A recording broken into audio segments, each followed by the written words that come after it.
ఇవాళ నేను బెండకాయ పులుసు నేను ఎలా వండుతానో చూపిస్తాను. స్టవ్ ఆన్ చేసా, నూనె వేద్దాం.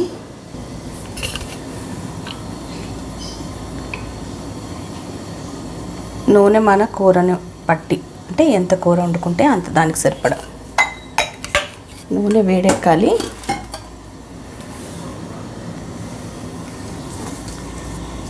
ఇప్పుడు ఒక 3 వెల్లుల్లిపాయలు,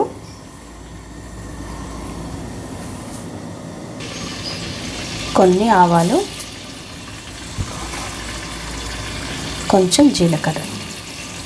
ఆవాలు కొంచెం చిటపటమనాలి. ఆవాలు కొంచెం చిటపటమంటున్నప్పుడు కొంచెం ఇంగువ వేస్తే చాలా బాగుంటుందండి పులుసుల్లో. ఒకసారి ట్రై చేయండి. ఇప్పుడు ఉల్లిపాయ, పచ్చిమిరపకాయ, కరివేపాకు.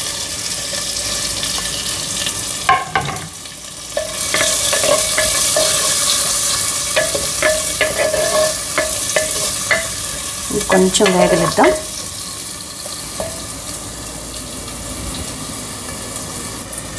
ఉల్లిపాయలు కొంచెం మగ్గిన వెంటనే ఒక 2 టమాటాలు.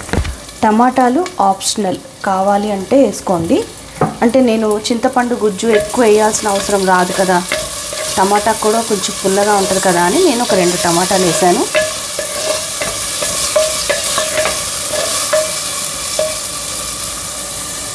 ఇప్పుడు ఉప్పు, కారం, పసుపు వేద్దాం.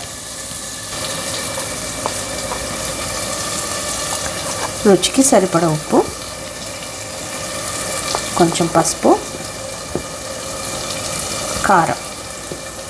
కారం మనం ఎంత తినగలం అనుకుంటే అంత.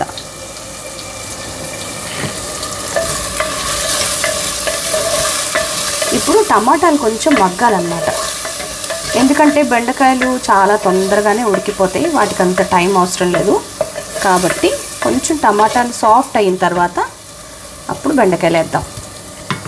అంతవరకు సిమ్లో పెట్టి మూత పెట్టి మగ్గనిద్దాం.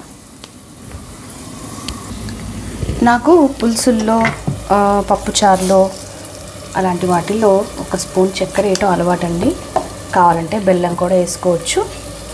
అసలు ఏది వద్దు అనుకున్నా పర్వాలేదు. ఇట్లాంటి పులుసు వాటిల్లో కొంచెం తీపి యాడ్ చేస్తే బాగుంటుంది అన్నమాట.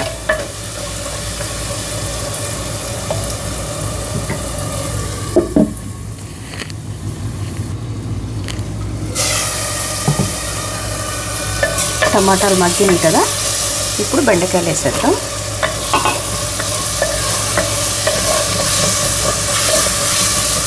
బెండకాయలు వేసిన తర్వాత కొంచెం అటు ఇటు కలపండి, తొందరగానే మగ్గిపోతాయి బెండకాయలు. మూత ఏం పెట్టాల్సిన అవసరం లేదు, జస్ట్ ఒక 2 నిమిషాలు మూత తీసేసి మగ్గనిద్దాం. కొంచెం మగ్గింది. ఇప్పుడు మనం తీసి పెట్టుకున్న చింతపండు పులుసు,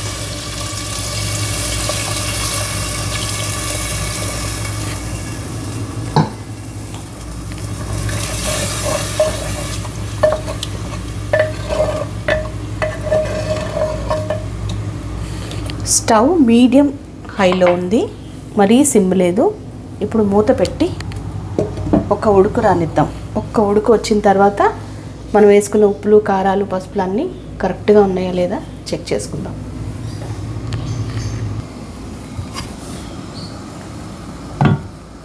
ఇప్పుడు కొంచెం టేస్ట్ చేద్దాం.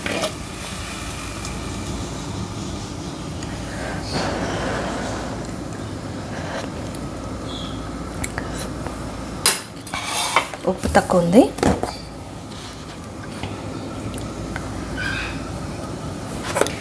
ఓకే, ఇప్పుడు మనం ఏం చేయాలి అంటే కొంచెం సేపు మూత పెట్టి అలా పులుసుని ఉడకనివ్వాలన్నమాట. చింతపండు పచ్చిదనం పోయే వరకు. బెండకాయ తొందరగానే ఉడికిపోతుంది. సో కొంచెం చిక్కబడాలి, అంటే మనకి ఎంత చిక్కదనం కావాలి అని చూసుకొని స్టవ్ ఆపేయడమే అనమాట. ఇంకా కావాలి అంటే ఇందులో ఇంకొన్ని బెండకాయలు వేసుకోవచ్చు. మీకు తెలిసిన విషయమే కదా, అందరూ ఇట్లాంటి కూరలు ఇష్టపడరు. ఈరోజు ఈ జనరేషన్ అయితే అంతకంటే అనమాట. బెండకాయ పులుసా అని ఒకలాగా పెడతారు మొహం. అలాంటి వాళ్ళ కోసం వండట్లేదు కాబట్టి కొంచెమే బెండకాయలు వేసి వండుతున్నాను. కాబట్టి దీంట్లో ఇంకొంచెం బెండకాయలు వేసుకోవచ్చు. మేము కొంచెం పల్చగా తింటామన్నమాట పులుసు. సో నాకు ఎంతవరకు కావాలో చూసుకొని నేను ఆపేస్తాను. మీరు కూడా మీ చిక్కదనాన్ని బట్టి చూసి స్టవ్ ఆపేయడమే. ఇంకా దీంట్లో కావాలి అనుకుంటే కొత్తిమీర వేసుకోండి. నాకు కొత్తిమీర వేయటం ఇష్టం ఉండదు, ఎందుకంటే కరివేపాకుకు ఒక ఫ్లేవర్ ఉంటుంది కాబట్టి నాకు అదే ఇష్టం. కొత్తిమీర వేస్తే అది కరివేపాకు మంచిగా అనిపించదు, కొత్తిమీర మంచిగా అనిపించదు అనమాట. కాబట్టి ఇప్పుడు కొంచెం స్టవ్ సిమ్లో పెడదాం. సిమ్లో పెట్టి మెల్లిగా మరగనిద్దాం. పులుసు అయిన తర్వాత చూపిస్తాం.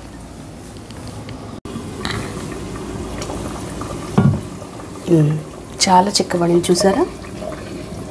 నాకైతే ఈ చిక్కదనం చాలు, అంటే మేము కొంచెం పల్చగా తింటామన్నమాట. సో నేనైతే స్టవ్ ఆపేస్తున్నాను. మీరు కావాలి నాకు ఇంకొంచెం చిక్కగా కావాలి అనుకుంటే ఇంకొక 2 నిమిషాల నుంచి స్టవ్ ఆపేయచ్చు. సో మీకు ఎలా అనిపించింది? మీరు కూడా ఇదే స్టైల్లో వండుకుంటారా? కామెంట్ చేయండి. మీకు ఈ రెసిపీ నచ్చినట్టయితే మీ ఫ్రెండ్స్కి షేర్ చేయండి అండ్ నా ఛానల్ని సబ్స్క్రైబ్ చేసుకోండి. ఇంతసేపు ఓపిక్గా చూసినందుకు థ్యాంక్ యూ సో మచ్.